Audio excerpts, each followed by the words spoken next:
নদীর এপার কহে ছাড়িয়া নিঃশ্বাস, ওপারেতে সর্বসুখ আমার বিশ্বাস।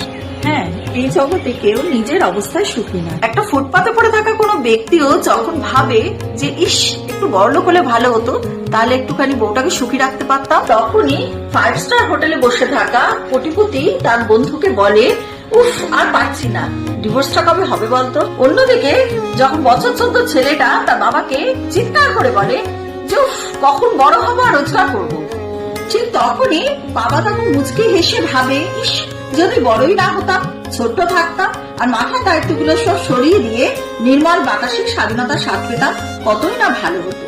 এগুলো তো উদাহরণ ছিল, কিন্তু মানুষের জীবন তো এমনই।